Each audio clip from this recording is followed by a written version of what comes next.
राज्यात पुढचे काही दिवस थंडीचा जोर कायम राहणार असल्याचं कळतंय आणि तो वाढणार असल्याचंही कळतंय।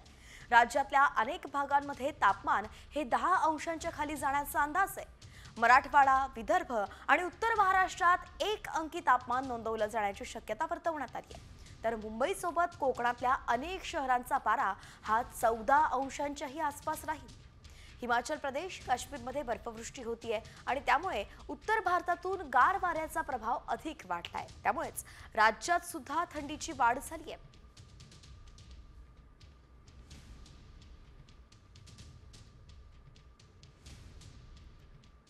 राज्यभरातल्या वातावरणाचं पाहिलं आता पाहूयात मुंबईत थंडीची काय परिस्थिती आहे। तर मुंबईत थंडी वाढली आहे, त्यामुळेच मुंबईकरांना उकाड्यापासून काहीसा दिलासा मिळालाय। सांताक्रूजमध्ये सोमवारी 16.8 अंश सेल्सिअस तर कुलाब्यामध्ये 19.6 अंश सेल्सिअस तापमानाची नोंद झाली आहे। मुंबईच्या तापमानात पुढचे 2 ते 3 दिवस ही घट कायम राहणार आहे। उत्तरेकडून थंड वारे येत असल्यानं थंडीत वाढ झाल्याचं कळतंय। मुंबईचा किमान तापमानाचा पारा हा 14 अंशांपर्यंत जाण्याचीही शक्यता आहे।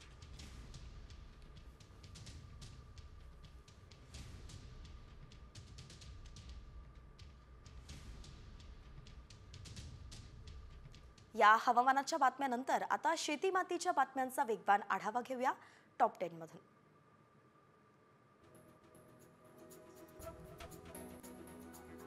पुणे जिल्ह्यातील इंदापूर तालुक्यात 190 हेक्टर क्षेत्रावरती शेतकऱ्यांनी तूर पिकाची लागवड केली आहे। सध्या शेतात तुरीचं पीक चांगलंच बहरल्याचं पाहायला मिळत आहे। यातून लाखोचं उत्पादन मिळेल असा विश्वास शेतकऱ्यांना व्यक्त केलाय।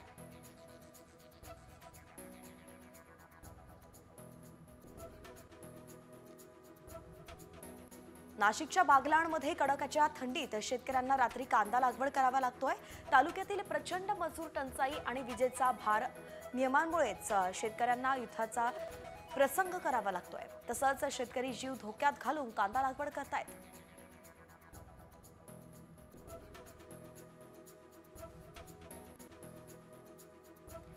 कर्नाटकातून आवक होणाऱ्या कोबीमुळे शिरोळ तालुक्यातील कोबीचा दर पडलाय। एका कोबीचा उत्पादन खर्च 5 रुपये असताना दर 4 रुपये मिळत असल्यानं कोबी उत्पादक शेतकरी हतबल झालाय।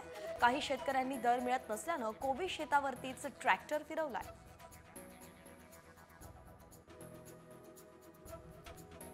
सोलापूर जिल्हा ज्वारी उत्पादनात अग्रेसर जिल्हा अशी ओळख आहे। मात्र मागील काही वर्षांत ज्वारी पिकाचं उत्पादन कमी होऊन इतर पिकांना शेतकऱ्यांनी प्राधान्य दिलंय। त्यामुळे जिल्ह्यात रब्बीमध्ये ज्वारी उत्पादन घटलंय।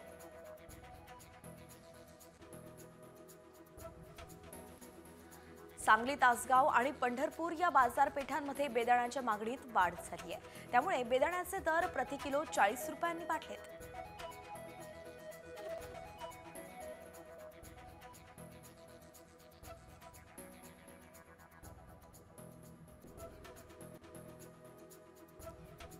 गेल्या 2 ते 3 वर्षांत महाराष्ट्रातील डाळिंबाला अतिवृष्टीचा फटका बसतोय। त्यामुळे डाळिंबाच्या दरातही वाढ झाली आहे। परिणामी गुजरात राज्यातील डाळिंब उत्पादक शेतकऱ्यांना या वाढत्या दराचा फायदा झालाय। म्हणूनच गेल्या वर्षभरात गुजरातमध्ये 9,500 हेक्टरनं डाळिंबाच्या क्षेत्रात वाढ झाली आहे।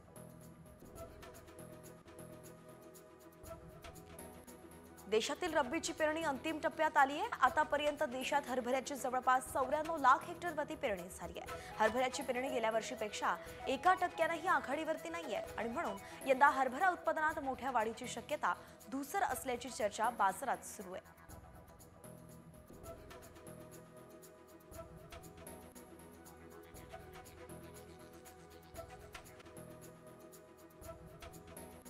राज्यातील शाळांमध्ये लवकरच दुसऱ्या टप्प्यातील शिक्षक भरती केली जाणार आहे, अशी माहिती शालेय शिक्षण मंत्री दादा भुसे यांनी दिली आहे। पवित्र पोर्टलच्या माध्यमातून ही भरती करण्यात येणार आहे। मुंबईत शाळा संस्था चालकांच्या प्रतिनिधींसोबतच्या बैठकीत दादा भुसेंनी ही घोषणा केली आहे।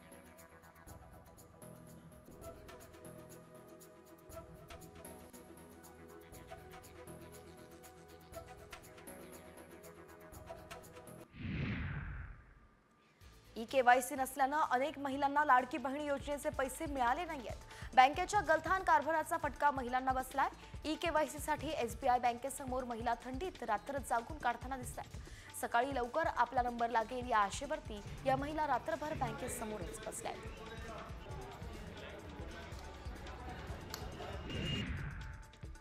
महिला आणि बाल कल्याण विभागाकडून मावळ तालुक्यातील महिलांसाठी पिंक रिक्षा संकल्पना राबवण्यात येते।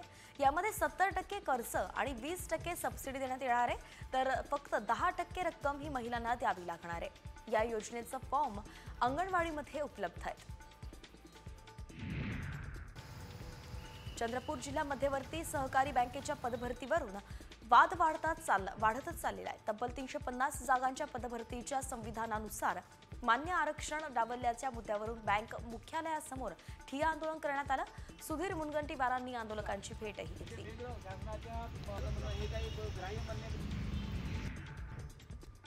गोळीबारानं मुंबई हादरली आहे। पी डिमेलो रोडवरती दुचाकीवरून आलेल्या 2 दरोडेखोरांनी गोळीबार करत अंगडियाला लुटलाय। सोनं घेऊन दरोडेखोर फरार झाले। या गोळीबारात अंगडिया जखमी झालाय। त्याच्यावरती रुग्णालयात उपचार सुरू आहेत आणि पोलीस फरार आरोपींचा शोध घेत आहेत। छत्रपती संभाजीनगरमध्ये चुलत भावानं बहिणीला दरीत ढकलून दिल्यानं बहिणीचा मृत्यू झालाय। बहीण एका मुलासोबत पळून गेली होती आणि याच रागातून चुलत भावाने हे टोकाचं पाऊल उचललंय।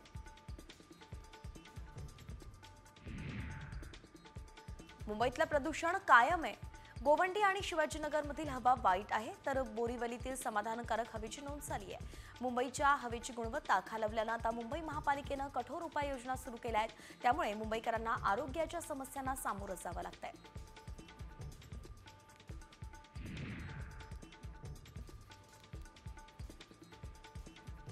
महाराष्ट्राची कुलस्वामिनी आई तुळजाभवानी देवीची 8 दिवसांची मंचकी निद्रा संपून आज देवी सिंहासनावरती पुन्हा विराजमान झाली आहे। देवीचा शाकंभरी नवरात्रोत्सव 7 ते 14 तारखेपर्यंत साजरा केला जाणार आहे।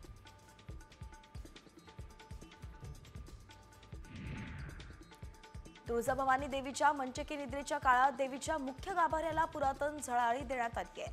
भिंतीवरती लावण्यात आलेलं ग्रॅनाइट काढत मूळ दगडांना ब्रशिंग आणि सँड प्लास्टिंग करत गाभाऱ्याला पुरातन लूक देण्यात आलंय।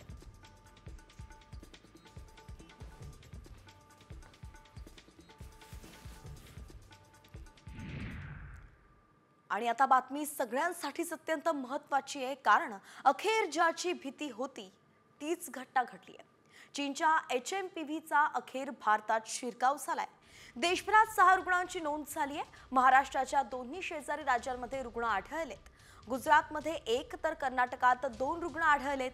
गुजरातमध्ये 2 महिन्याच्या बाळाला HMPVचा संसर्ग झालाय, तर बंगळुरूच्या एका 8 महिन्यांच्या मुलाला तसंच 3 महिन्यांच्या चिमुरडीला सुद्धा HMPVची लागण झाली आहे। विशेष म्हणजे या चिमुरड्यांनी कुठेही प्रवास केला नव्हता आणि म्हणून चिंता आणखीनच वाढलेली आहे।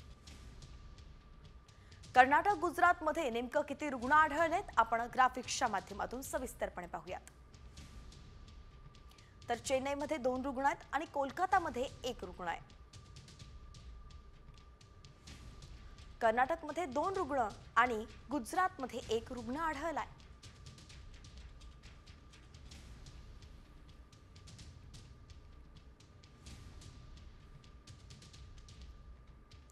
तर या HMPVच्या पार्श्वभूमीवरती मुंबई पालिका ही सतर्क झाली आहे।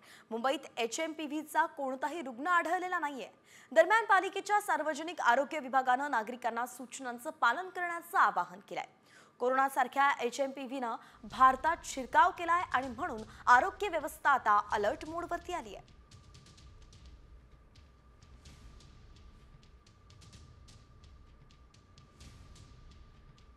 तर मुंबईनंतर पुण्यात सुद्धा याच व्हायरस संदर्भात सतर्क झालाय। राज्याच्या वेशीवरती दाखल झालेल्या HMPV साठी आता पुणे महापालिका ही सज्ज झाली आहे। पुणे महानगरपालिकेनं आरोग्य यंत्रणा सतर्क झालेली आहे। रुग्णांच्या उपचारासाठी नायडू रुग्णालयात 50 खाटांचा स्वतंत्र विलगीकरण कक्ष तयार करण्यात आलाय। महापालिकेनं अजूनही कोणाच्या थुंकीचे नमुने प्रयोगशाळेकडे तपासणीसाठी पाठवलेले नाहीयेत। दुसरीकडेच पुण्याच्या लोहगाव विमानतळावरती प्रवाशांची तपासणी असूनही सुरू करण्यात आलेली नाही आणि त्याबाबतचा निर्णय लवकरच होणाऱ्या बैठकीत घेतला जाणार आहे।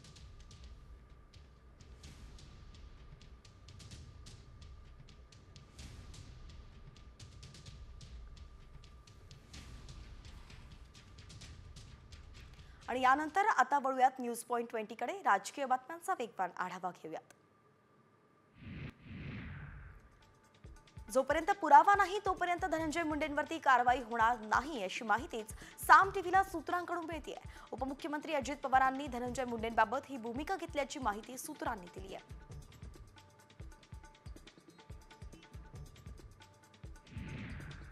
बीड सरपंच हत्या प्रकरणी धनंजय मुंडेंनी मंत्रिपदाचा राजीनामा द्यावा अशी मागणीच विरोधकांनी केली आहे आणि याच पार्श्वभूमीवरती धनंजय मुंडेंनी अजित पवारांसमोर आपली बाजू मांडल्याची माहिती आहे। विरोधकांच्या आरोपांवरती मुंडेंनी अजित पवारांसमोर खुलासा केलाय। सरपंच प्रकरणाशी आपला संबंध नसल्याचं मुंडे म्हणालेत।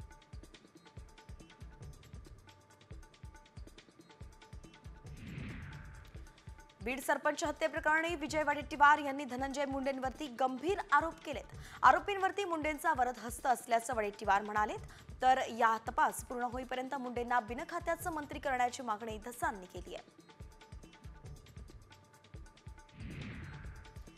मंत्री धनंजय मुंडे राज्यात जाणून बुजून जातीय तेढ निर्माण करायला लागलेत असा आरोपच मनोज जरांगे पाटलांनी केलाय। तसंच मुंडे ओबीसी नेत्यांना फोनवरून स्वतःच्या मागे उभे राहायला सांगतायत। मी गरिबांसाठी लढणार, मागे हटणार नाही असं जरांगे पाटील म्हणाले। बीड सरपंच हत्या प्रकरणात छगन भुजबळांनी अन्न आणि नागरी पुरवठा मंत्री धनंजय मुंडेंचं जोरदार समर्थन केलंय। फक्त आरोप होत आहेत म्हणून राजीनामा घेणं चुकीचं आहे असं भुजबळ म्हणालेत। विरोधकांकडून मुंडेंच्या राजीनाम्याची मागणी केली जाते।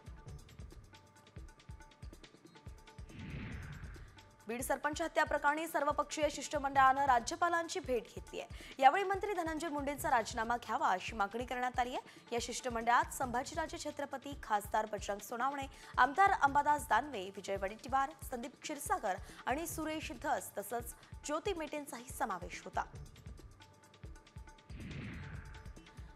संतोष देशमुख हत्या प्रकरणातील आरोपी जयराम चाटे, महेश केदार, प्रतीक खुले या तिघांच्या पोलीस कोठडीत वाढ करण्यात आली आहे। तिन्ही आरोपींना 18 जानेवारीपर्यंत पोलीस कोठडी सुनावण्यात आली आहे। तर खंडणी आणि खून प्रकरणातील आरोपी विष्णू चाटे याच्या पोलीस कोठडीत 10 तारखेपर्यंत वाढ करण्यात आली आहे। क्या हुआ तेरा वादा या वक्तव्यावरती भाजप आमदार सुरेश धस यांनी अजित पवारांची दिलगिरी व्यक्त केली आहे। सरपंच संतोष देशमुख हत्या प्रकरणी परभणीमध्ये आक्रोश मोर्चा काढण्यात आला होता। या मोर्चामध्ये बोलताना भाजपचे आमदार सुरेश धस यांनी उपमुख्यमंत्री अजित पवार यांच्याबद्दल क्या हुआ तेरा वादा असं वक्तव्य केलं होतं।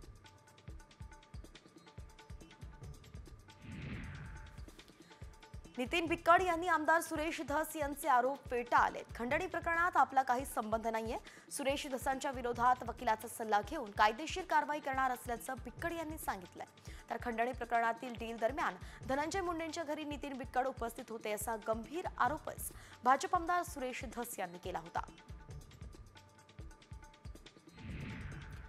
आमदार सुरेश धस यांचा पुण्यातील गुंड निलेश घायवळ सोबतचा व्हिडिओ सोशल मीडियावरती व्हायरल होतोय। कंत्राटदार नितीन बिक्कड याला जीवे मारण्याचा आरोपही गुंड निलेश घायवळनं केलाय। त्यामुळेच आता धस यांचा हा व्हिडिओ व्हायरल झाल्यानं उलटसुलट चर्चेला उधाण आलंय। बीड सरपंच देशमुख हत्या प्रकरणामध्ये प्रामाणिक अधिकारी चौकशीसाठी नेमवावेत। शहाजी उमप यांच्यासारखे अधिकारी नेमा, माजी खासदार संभाजीराजे छत्रपती यांनी ही मागणी केली आहे। परभणी घटनेचा निषेध व्यक्त करत बीडमध्ये आंबेडकरवादी संघटनेनं संविधान बचाव जनाक्रोश मोर्चाचं आयोजन केलं। या मोर्चाच्या माध्यमातून सोमनाथ सूर्यवंशींच्या हत्येला जबाबदार पोलिसांवरती गुन्हे दाखल करण्याची मागणी आंबेडकरवादी संघटनेनं केली आहे।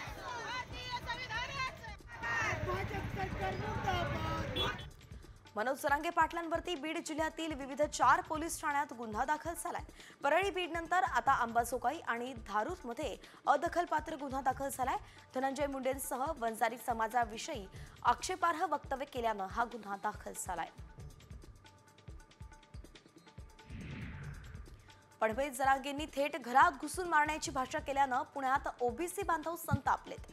जरांगे नेमकं कोणाच्या घरात घुसून मारणार हे जाहीर करावं अशी मागणी केली जाते। तर पुण्यात जरांगेंवरती गुन्हा दाखल करण्याच्या मागणीसाठी वंजारी समाजही आक्रमक झालाय।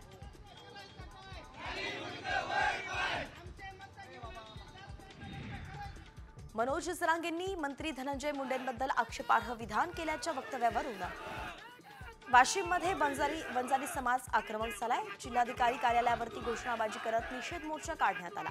यावेळी मनोज जरांगेंवरती तात्काळ गुन्हे दाखल करण्यात यावे अशी निवेदनातून मागणी केली गेली आहे।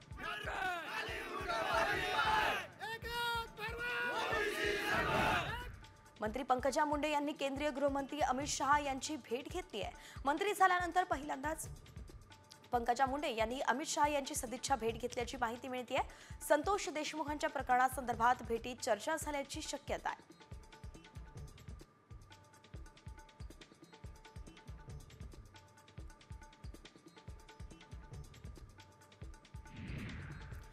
सुजय विखेंच्या भिकारी या विधानावरून राऊतांनी जोरदार टीका केली आहे। भाजपकडे गेलेले सगळे भिकारी आहेत, त्यांचं काय ते बघा असा टोलाच राऊतांनी लगावलाय।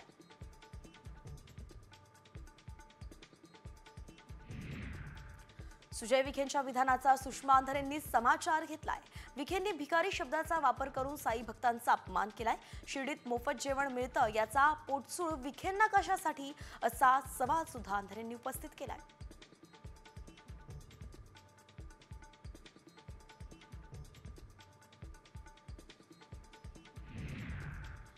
आणि आता राष्ट्रवादी काँग्रेस संदर्भात एक मोठी बातमी समोर येते। राष्ट्रवादी पक्ष आणि घड्याळ चिन्हाबाबत सुप्रीम कोर्टात आज सुनावणी होणार आहे। विधानसभा निवडणुकीनंतर पहिल्यांदाच ही सुनावणी होतीये।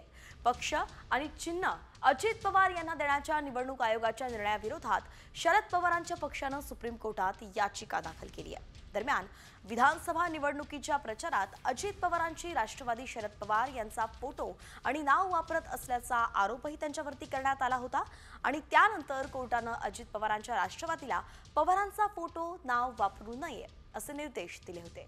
म्हणून आजच्या सुनावणीकडे सगळ्यांचंच लक्ष लागलंय। नेमकं काय निर्णय होतोय हे पाहणं महत्त्वाचं असणार आहे।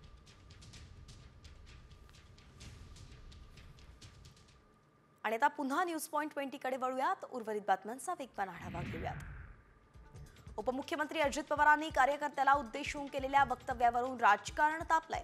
हे कसलं फ्रस्ट्रेशन आलंय हे राज्याला समजू द्या असं टीकास्त्र खासदार संजय राऊतांनी डागलंय।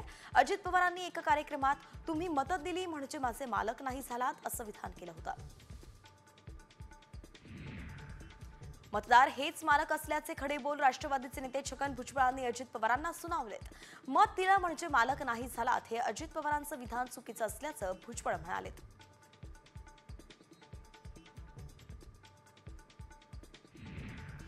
कॅनडाचे पंतप्रधान जस्टिन ट्रुडोंनी राजीनामा दिलाय।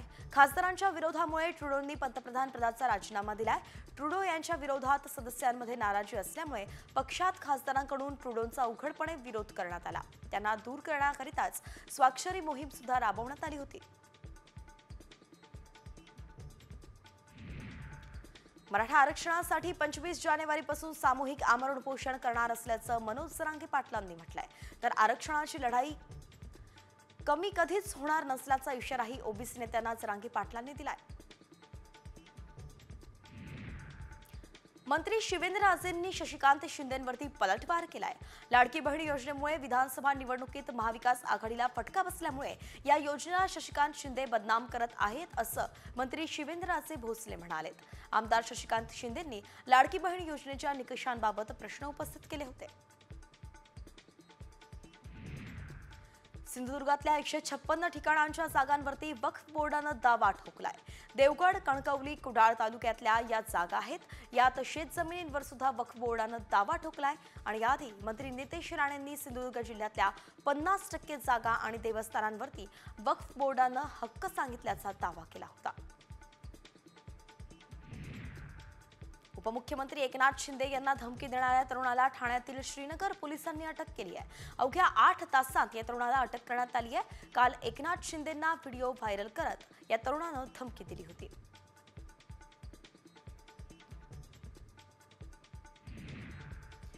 कोल्हापूरसह सांगली, सातारा, पुणे ग्रामीण, सोलापूर ग्रामीण या मोठ्या प्रमाणावरती मुलींच्या अपहरणाच्या घटना या ठिकाणी समोर आल्या आहेत। शिवसेना शिंदे गटाच्या नीलम गोऱ्हेंनी विशेष पोलीस महानिरीक्षकांसोबत आढावा बैठक घेतली आहे, तेव्हा ही गंभीर बाब समोर आली आहे। यावरती गांभीर्यानं काम करण्याच्या सूचना गोऱ्हेंनी दिल्या आहेत। महाराष्ट्रातील ऐतिहासिक वास्तू आणि धार्मिक स्थळांसाठी भरीव तरतूद करण्याच्या सूचना खासदार नरेश मस्केंनी दिल्लीतील बैठकीत केल्या आहेत। नगर विकास आणि गृह विभागाची बैठक दिल्लीत पार पडली। या बैठकीमध्ये मस्के अध्यक्ष म्हणून उपस्थित होते। दिल्लीतील विधानसभा निवडणुकीच्या पार्श्वभूमीवरती काँग्रेसनं महिलांसाठी मोठी घोषणा केली आहे। काँग्रेसनं दिल्लीतील महिलांसाठी प्यारी दीदी योजना जाहीर करत 2500 देण्याची घोषणा केली आहे। याआधी दिल्लीतील सत्ताधारी आम आदमी पक्षानेही महिलांना दर महिन्याला 2100 रुपये देण्याची घोषणा केली आहे।